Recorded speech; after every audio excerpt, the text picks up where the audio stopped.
Assalamualaikum warahmatullahi wabarakatuh.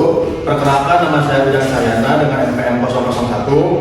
Saya Wisnu Adi Nugraha, NPM 009. Dan saya Bagas Adam, NPM 010.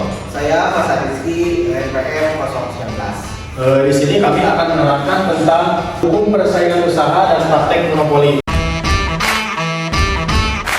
Pendahuluan persaingan usaha merupakan salah satu pilar utama dalam perekonomian. Dengan adanya persaingan yang sehat, pelaku usaha terdorong untuk terus meningkatkan efisiensi, inovasi, serta kualitas produk layanan yang ditawarkan kepada konsumen. Hal ini pada akhirnya berdampak positif pada pertumbuhan ekonomi, peningkatan kesejahteraan masyarakat, serta terciptanya lapangan kerja yang baru. Di sisi lain, persaingan yang tidak sehat seperti praktik ekonomi yang kartel dapat merusak iklim usaha yang tidak kondusif serta merugikan pelaku usaha lainnya. Masalahnya: 1. Pengertian dan ruang lingkup. 2. Bentuk dan dampak praktik monopoli. 3. Aturan hukum. 4. Peran Komisi Pengawasan Persaingan Usaha atau KPPU. 5. Upaya hukum. Dan 6. Implementasi hukum. Tujuan menjelaskan konsep hukum persaingan dan monopoli, mengurangi regulasi persaingan usaha di Indonesia, menganalisis dampak dan pelanggaran terhadap hukum persaingan monopoli, memahami tujuan hukum monopoli untuk menciptakan persaingan usaha yang adil dan melindungi kepentingan konsumen, memberikan wawasan kepada pelaku usaha tentang pentingnya mematuhi hukum persaingan guna menciptakan iklim usaha yang sehat, menyediakan bahan kajian bagi mahasiswa dan akademisi yang tertarik mempelajari lebih lanjut mengenai hukum persaingan dan monopoli. Pengertian dan ruang lingkup hukum persaingan usaha dalam sistem hukum di Indonesia. Hukum persaingan usaha adalah seperangkat aturan hukum yang mengatur perilaku usaha dalam menjalankan aktivitas ekonomi dan bisnis, dengan tujuan untuk menciptakan iklim usaha yang sehat, adil, dan efisien. Hukum ini bertujuan untuk mencegah praktik-praktik usaha yang merugikan persaingan seperti monopoli, kartel, dan penyalahgunaan posisi dominan yang dapat menghambat pertumbuhan ekonomi serta merugikan konsumen. Di Indonesia, hukum persaingan usaha diatur secara khusus dalam Undang-Undang Nomor 5 Tahun 1999 tentang larangan praktik monopoli dan persaingan usaha tidak sehat. Undang-undang ini dibentuk untuk menjamin adanya persaingan yang sehat antar pelaku usaha dan memberikan perlindungan kepada konsumen. Ruang lingkup hukum dan persaingan usaha. Perjanjian yang dilarang. Hukum persaingan usaha mengatur berbagai bentuk perjanjian yang dilarang, yaitu perjanjian antar pelaku usaha yang dapat menghambat persaingan. Contoh perjanjian yang dilarang tersebut antara lain: 1. Kartel, perjanjian untuk menetapkan harga atau membatasi produksi. 2. Monopoli, perjanjian yang bertujuan menguasai pasar dan menghilangkan pesaing. 3. Perjanjian pembagian wilayah, kesepakatan antar pelaku usaha untuk membagi wilayah pemasaran demi menghindari persaingan secara langsung. Kegiatan yang dilarang. Monopoli, penguasaan pasar oleh satu pelaku usaha yang menekan persaingan dan konsumen. Monopoli, kondisi di mana hanya ada satu pembeli dalam satu pasar sehingga pelaku usaha dapat menentukan harga sehat. Penguasaan pasar, pelaku usaha yang menguasai pasar secara tidak wajar dengan tujuan menghambat pesaing. Penyalahgunaan posisi dominan. Posisi dominan adalah kondisi di mana pelaku usaha memiliki kekuatan pasar yang besar sehingga dapat mengendalikan harga atau pasokan. Penyalahgunaan posisi dominan seperti melakukan diskriminasi harga atau memaksa konsumen membeli produk-produk tertentu dilarang dalam hukum persaingan usaha. Pengawasan dan penegakan hukum. Hukum persaingan usaha mengatur pembentukan Komisi Pengawasan Persaingan Usaha atau KPPU sebagai lembaga independen yang bertugas mengawasi pelaksanaan persaingan usaha di Indonesia. KPPU memiliki wewenang untuk menyelidiki dugaan pelanggaran persaingan usaha, memberikan sanksi administratif kepada pelaku usaha yang melanggar, mengajukan rekomendasi kepada pemerintah untuk kebijakan yang mendukung persaingan usaha.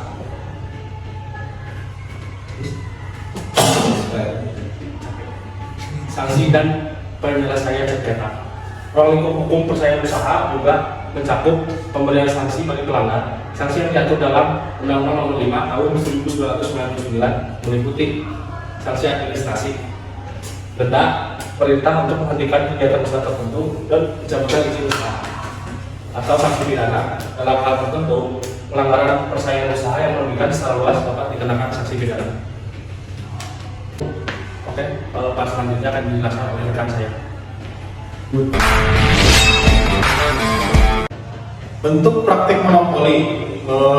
Monopoli adalah kondisi di mana suatu pelaku usaha atau kelompok usaha menguasai pasar secara dominan, sehingga mampu mengandalkan harga produksi atau distribusi barang dan jasa. Nah, praktek monopoli ini muncul dalam berbagai bentuk, yaitu yang pertama ada monopoli alamiah atau natural monopoli. Nah, monopoli ini terjadi ketika suatu perusahaan memiliki keunggulan alamiah atau efisiensi skala yang membuatnya sulit disaingi, seperti di perusahaan penyedia utilitas publik, air, dan listrik. Monopoli legal atau legal monopoli. Monopoli ini terjadi karena peraturan pemerintah yang memberikan hak eksklusif kepada suatu pelaku usaha untuk menjalankan suatu bisnis tertentu. Contohnya adalah hak paten atau hak cipta yang memberikan perlindungan hukum sementara. Yang ketiga ada monopoli teknologi atau technological monopoli. Monopoli ini terjadi ketika suatu perusahaan menguasai teknologi tertentu yang tidak dimiliki pesaing, sehingga monopoli pasar produk berbasis teknologi tersebut. Yang keempat ada monopoli dengan cara tidak sehat atau unfair monopoli. Monopoli bentuk ini muncul melalui praktik usaha tidak sehat yang bertujuan menghilangkan atau menghambat persaingan. Nah, beberapa praktik tidak sehat yang dapat menyebabkan monopoli antara lain. Yang pertama ada mengikat mitra usaha atau tying agreement, memaksa pihak lain untuk tidak menjalin kerjasama dengan kompetitor. Yang kedua ada diskriminasi harga, menjual barang atau jasa dengan harga yang sangat rendah atau predatory pricing untuk menyingkirkan pesaing dari pasar.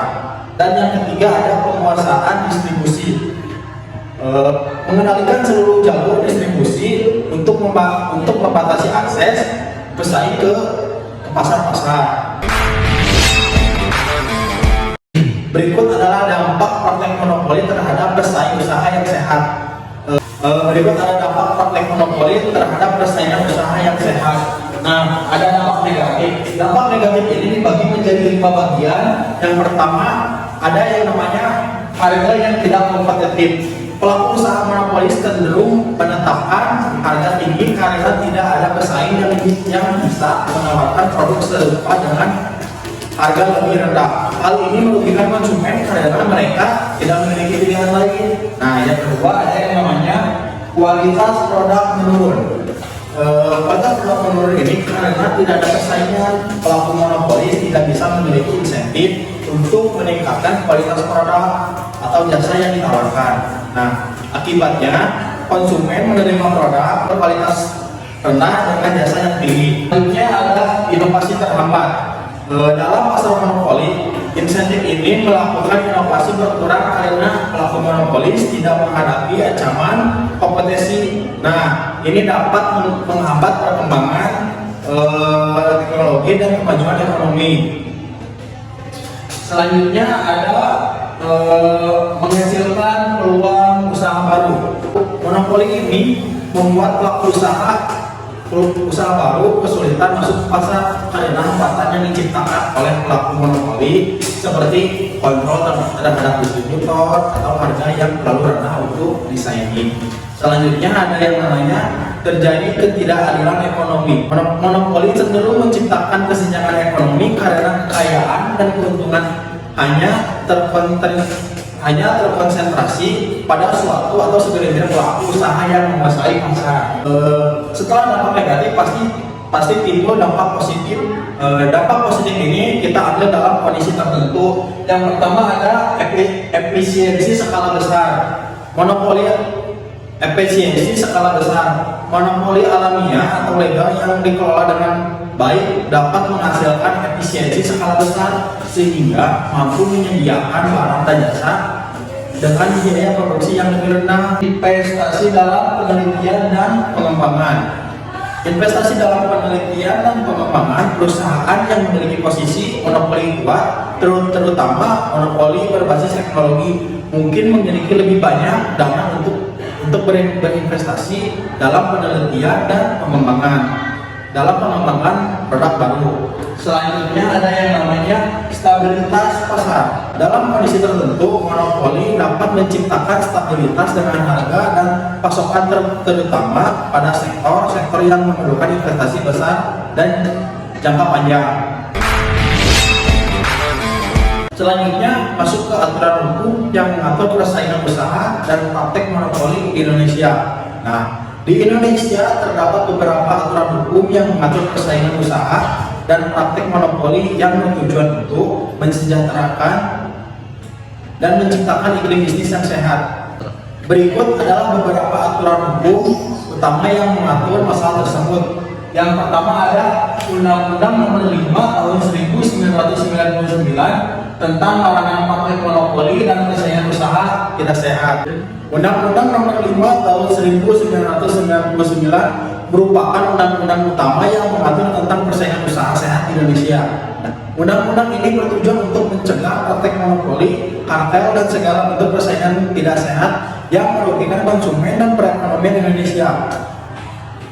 Beberapa hal yang diatur dalam Undang-Undang Nomor 5 Tahun 1999, larangan monopoli menyebabkan penguasaan pasar oleh suatu pelaku usaha yang menghasilkan atau membatasi persaingan. Yang kedua adalah larangan kartel, perjanjian antar pelaku usaha yang bertujuan untuk mengatur harga, pembagian pasar, atau pembatasan produksi untuk memerangi persaingan. Larangan penyalahgunaan posisi dominan. Pelaku usaha yang memiliki posisi dominan di pasar tidak boleh digunakan kekuatan pasar untuk merugikan pesaing atau konsumen. Larangan perjanjian yang merugikan persaingan usaha, termasuk perjanjian yang membatasi kebebasan harga distribusi atau pemasaran produk atau pelaku usaha. Pengawasan dan penegakan hukum. KPPU, Komisi Pengawasan Persaingan Usaha, memiliki kewenangan untuk melakukan investigasi, memberikan sanksi, dan memproses perkara pelanggaran persaingan usaha. Yang kedua, Peraturan Pemerintah Nomor 57 Tahun 2010 tentang pelaksanaan Undang-Undang Nomor 5 Tahun 1999, PP Nomor 57 Tahun 2010. PP Nomor 57 Tahun 2010 adalah aturan pelaksanaan dari Undang-Undang Nomor 5 Tahun 1999 yang memberikan pedoman lebih rinci mengenai mekanisme prosedur dan ketentuan teknis terkait persaingan usaha praktek monopoli di Indonesia. Penjelasan lebih lanjut tentang larangan praktek monopoli dan persaingan tidak sehat serta tata cara penyelidikan dan sanksi yang ditetapkan oleh KPPU. Yang ketiga ada Peraturan Komisi Pengawasan Persaingan Usaha atau KPPU. KPPU memiliki wewenang untuk mengawasi dan menegakkan hukum terkait persaingan usaha. Beberapa peraturan internal KPPU yang relevan dengan pelaksanaan hukum persaingan usaha adalah Peraturan KPPU Nomor 1 Tahun 2019 tentang pedoman penanganan perkara pelanggaran hukum dan persaingan usaha. Peraturan ini memberikan pedoman teknis tentang prosedur penanganan perkara yang melibatkan pelanggaran persaingan usaha. Peraturan KPPU nomor 3 tahun 2019 tentang penilaian manajer dan akuisisi mengatur mengenai penilaian manajer atau akuisisi yang berpotensi menyebabkan penguasaan pasar secara berlebihan dan mengurangi persaingan. Poin keempat ada Undang-Undang Nomor 12 Tahun 1992 tentang sistem peroperasian. Undang-Undang Nomor 12 Tahun 1992 berfokus pada peraturan tentang operasi, tetapi juga mengatur tentang praktik persaingan yang sehat dalam operasi. Nah, di dalamnya terdapat aturan yang mencegah praktek monopoli di sektor operasi yang dapat merugikan anggota atau masyarakat. Poin kelima ada Undang-Undang Nomor 8 Tahun 1999 tentang perlindungan konsumen Undang-Undang Nomor 8 Tahun 1999 bertujuan untuk melindungi hak-hak konsumen dari praktik usaha yang merugikan, termasuk praktek monopoli yang dapat menyebabkan konsumen dirugikan oleh harga yang tidak wajar atau kualitas barang atau jasa yang buruk. Nah, pengaturan tentang hak-hak konsumen menjamin hak konsumen atas barang dan jasa yang aman, berkualitas dan tidak dipengaruhi oleh praktek monopoli atau kartel. Poin ke-6 ada Peraturan Presiden Nomor 91 Tahun 2017 tentang penguatan pelaksanaan kebijakan ekonomi nasional. Perpres Nomor 91 Tahun 2017 menyatakan bahwa pemerintah akan memperkuat kebijakan ekonomi nasional dengan memperbaiki iklim usaha, termasuk dengan menegakkan aturan persaingan usaha.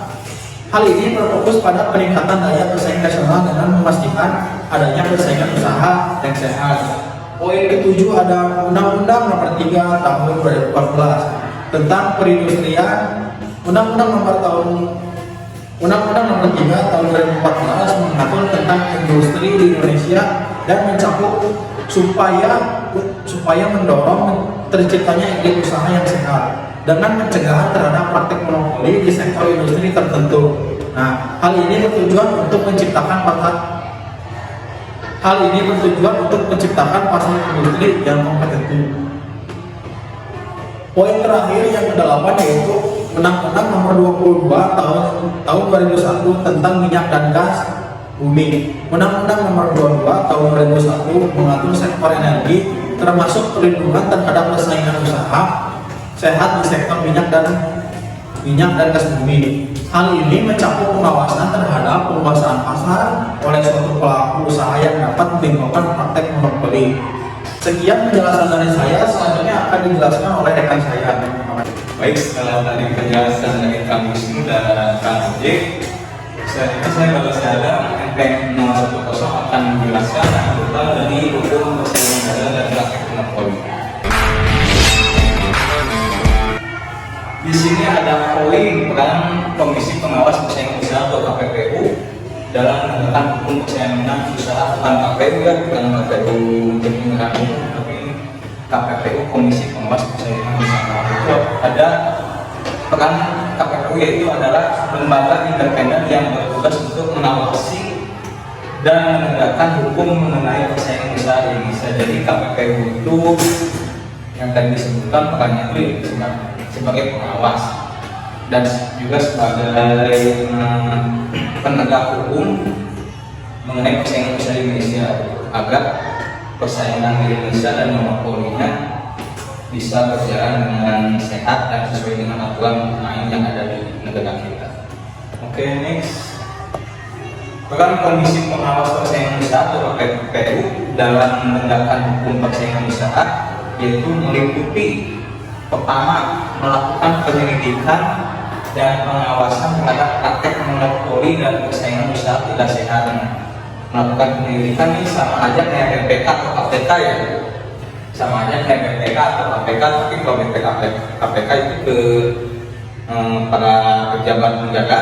Nah, kalau KPPU ini ke persaingan usaha atau usaha-usaha yang ada di negara kita.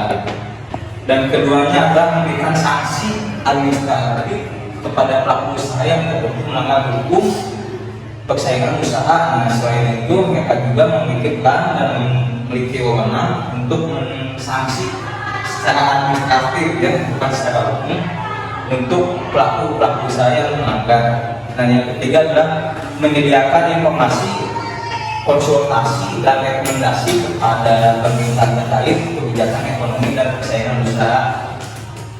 Jadi mereka juga mungkin memberikan sosialisasi pada para pesaing usaha bagaimana aturan main perdagangan monopoli usaha di Indonesia agar para pesaing usaha monopoli itu tidak melanggar dan melebihi jalur-jalur batas yang telah ditetapkan oleh hukum yang ada di Indonesia. Dan yang keempat adalah menangani perkara pelanggaran hukum persaingan melalui proses hukum yang transparan. Tentu hukum yang transparan itu adalah suatu hukum yang atau hukum yang mengatur persaingan usaha dan praktik monopoli sendiri bertujuan untuk menciptakan pasar yang kompetitif dan melindungi kepentingan konsumen. Pemerintah dan lembaga seperti KPPU bekerja untuk mencegah praktik monopoli dan kartel yang tadi dijelaskan oleh teman saya yang dapat merugikan perekonomian serta memastikan bahwa pasar di Indonesia tetap sehat dan terbuka bagi semua pelaku usaha. Oke, next. Nah, ada contoh pelanggaran persaingan usaha dan praktik monopoli. Mohon izin saya di sini akan membacakan lalu nanti saya jelaskannya. Praktik monopoli terkait layanan jasa bongkar peti kemas yang dilakukan oleh PT Pelindo. PT Pelindo itu termasuk BUMN ya.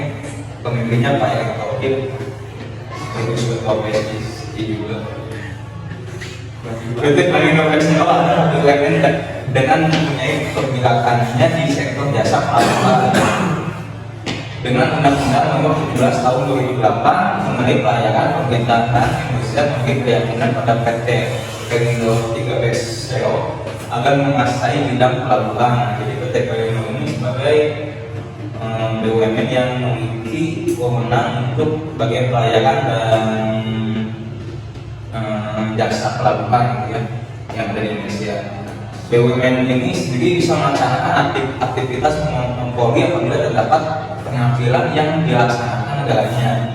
Pada hukum persaingan bisnis yang dilakukan pengaturan di Undang-Undang Nomor 5 Tahun 1999 yang telah dijelaskan mengenai pelarangan praktik kegiatan monopoli serta persaingan bisnis yang tidak sehat.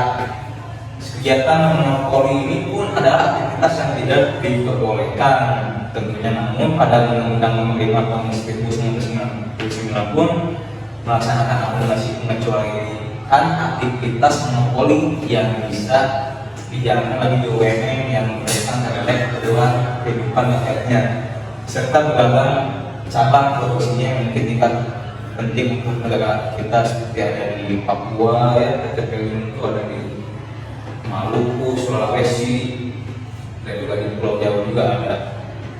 Intinya di pesisir pantai pelabuhan juga.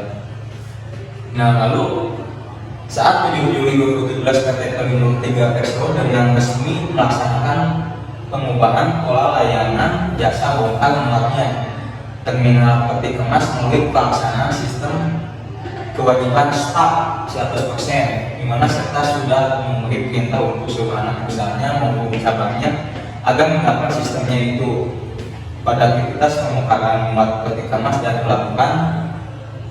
Dan di sini juga ada pelaporan melalui pemilik bisnis yang melaksanakan pola aktivitas bisnis dalam pelabuhan LC Maunare.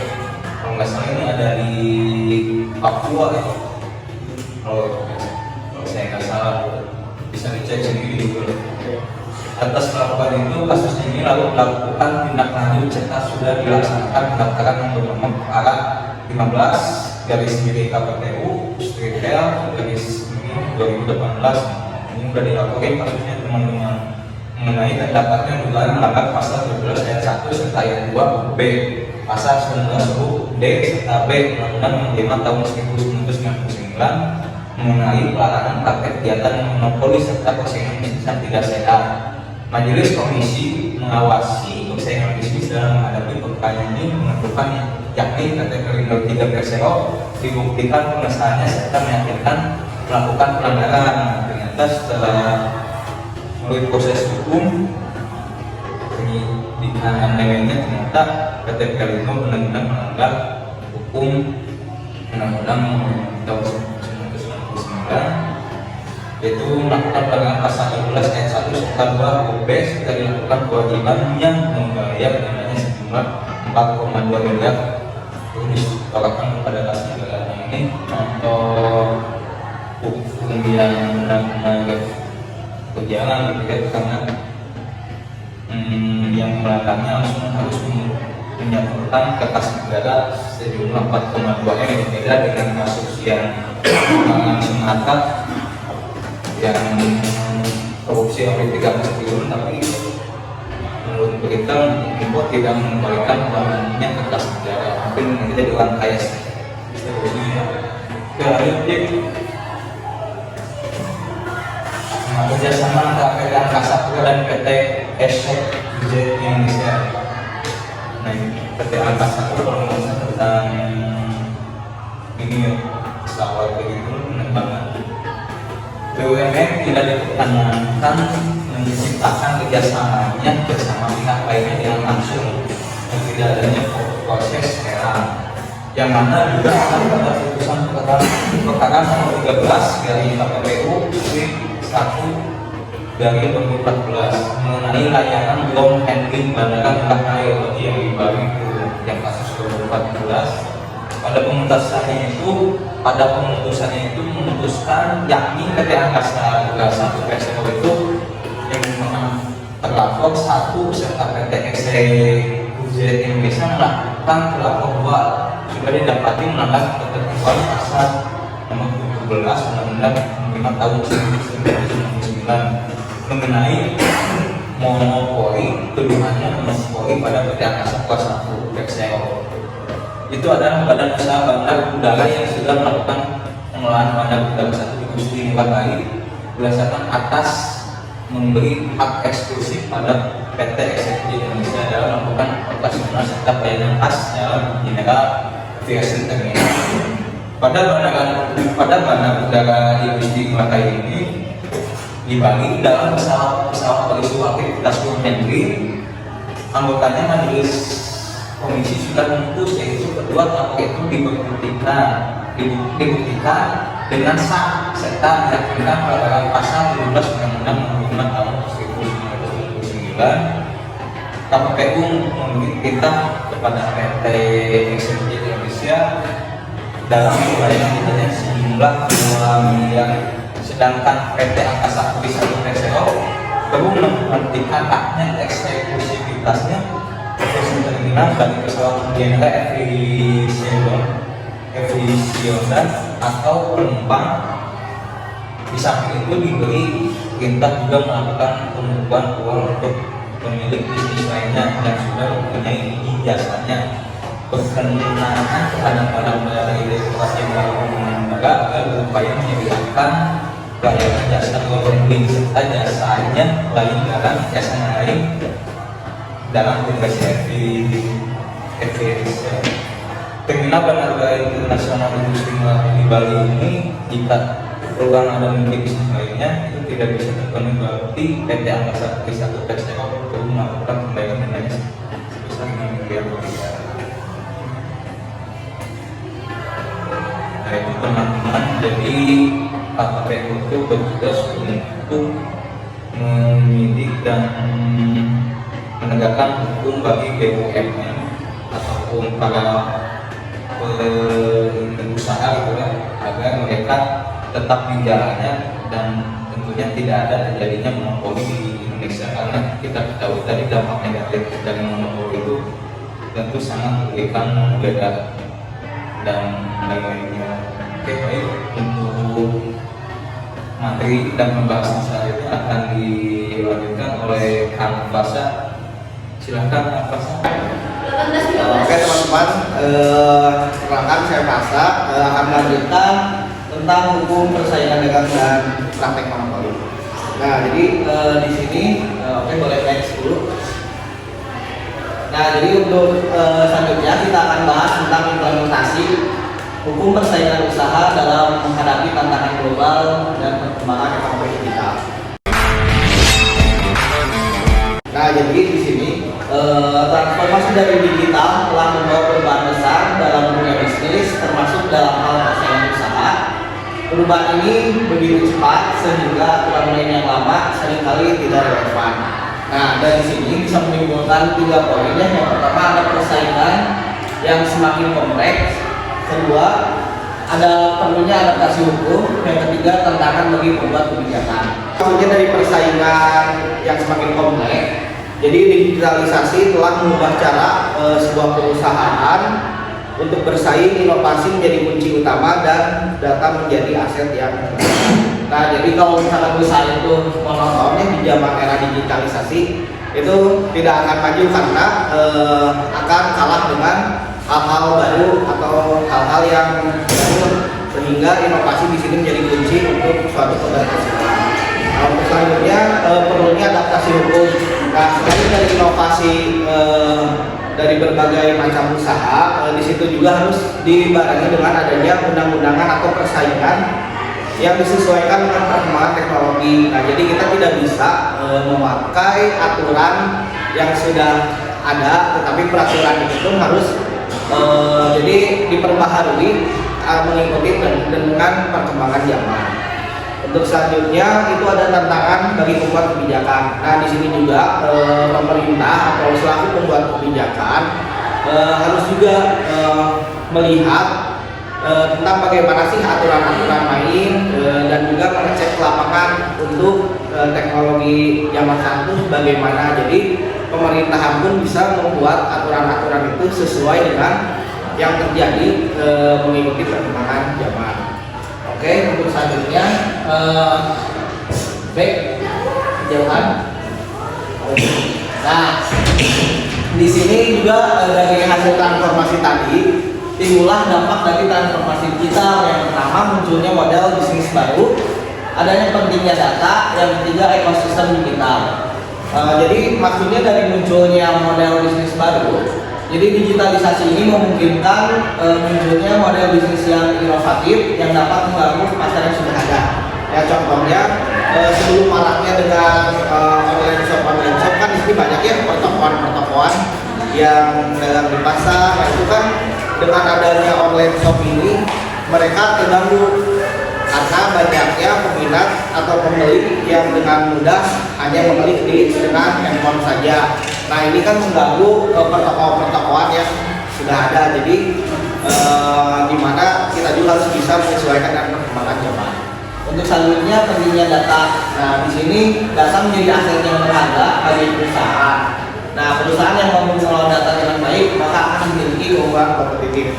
Jadi maksudnya dari pentingnya data ini, jadi si pengusaha itu harus melihat juga untuk ramainya untuk usaha ini musim ini apa. Nah, jadi bisa menyesuaikan juga dengan perkembangan yang ada. Untuk selanjutnya ada ekosistem digital. Nah, jadi perusahaan-perusahaan digital saling terhubung dalam sebuah ekosistem. Kerjasama menjadi penting, namun persaingan tetap terjadi. Nah, jadi ekosistem ini bisa contoh dengan online shop tadi ya. Jadi si pedagang itu melakukan kerjasama dengan sebuah platform untuk memasarkan sebuah produknya. Nah, di sini persaingan tetap terjadi, namun antara perusahaan-perusahaan itu bekerja sama untuk memajukan perekonomian. Oke, selanjutnya. Nah, di zaman era digital ini, inovasi menjadi kunci utama dalam persaingan bisnis.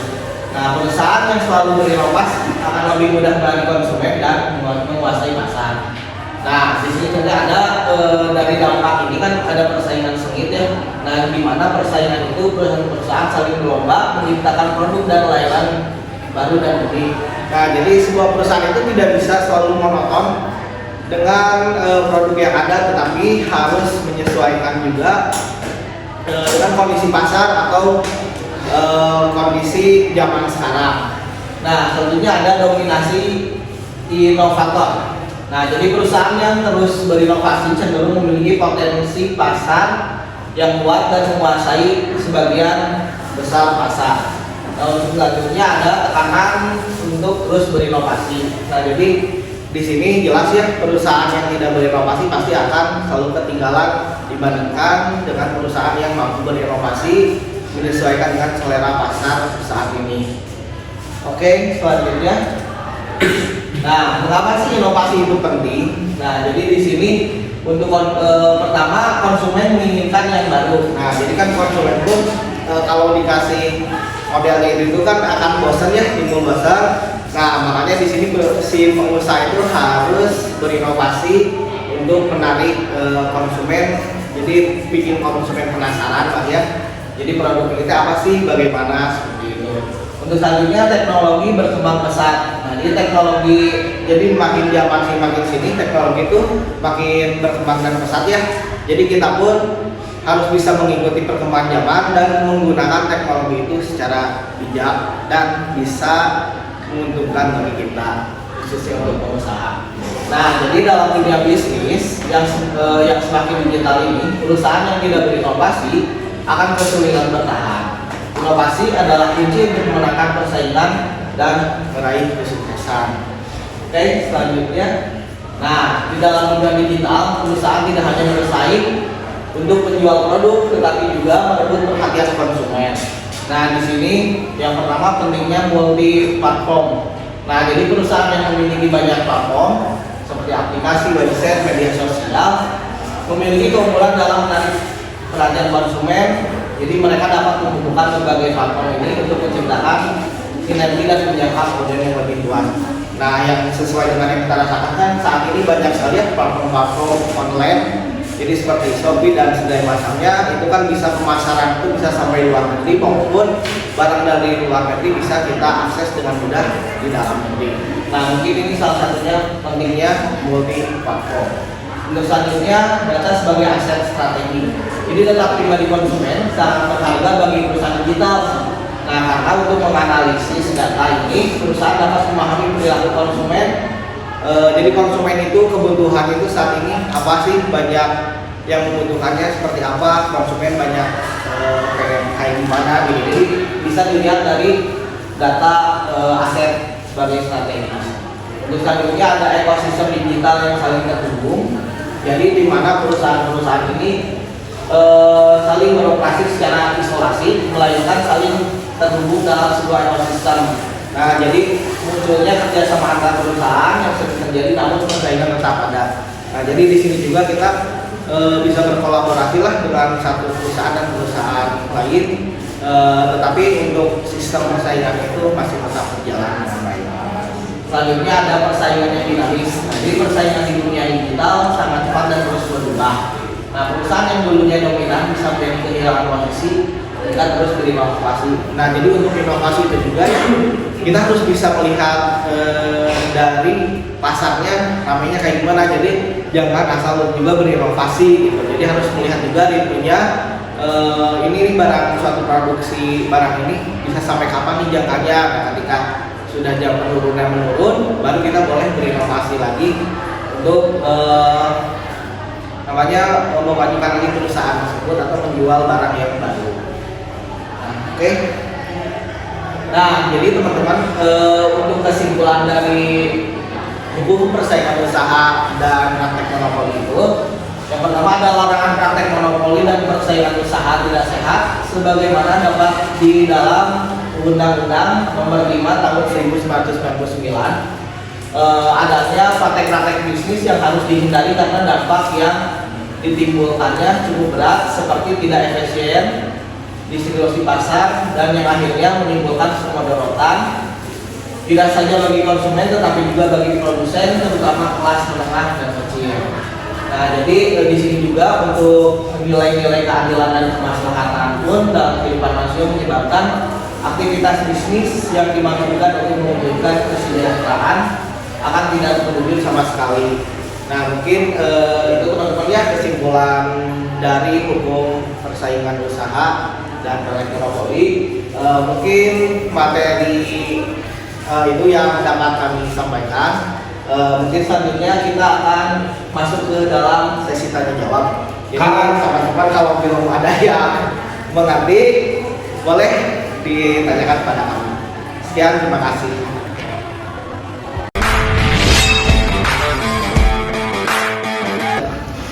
Kang izin tanya, apa saja sanksi yang dapat diberikan kepada pelaku usaha yang melanggar hukum persaingan?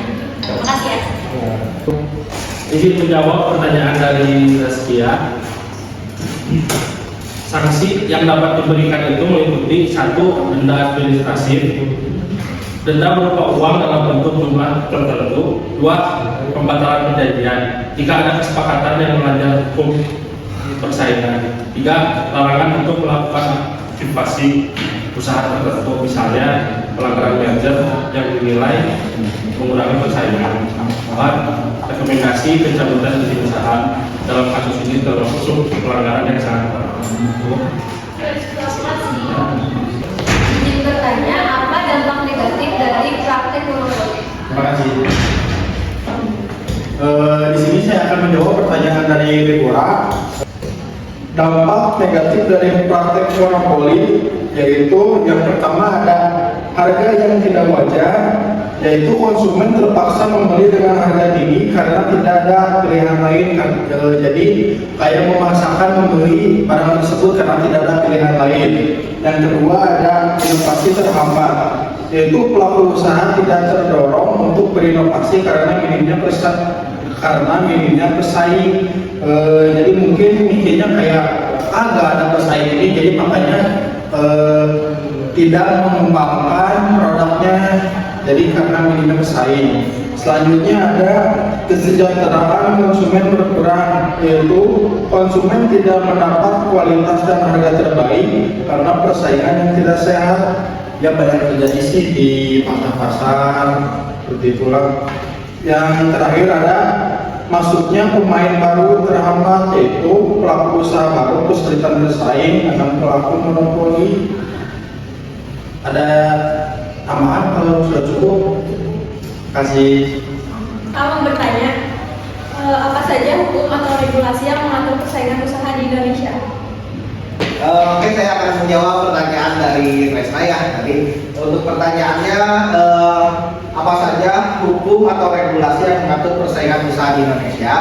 Nah, jadi menurut saya hukum yang mengatur persaingan usaha di Indonesia adalah Undang-Undang Nomor 5 Tahun 1999.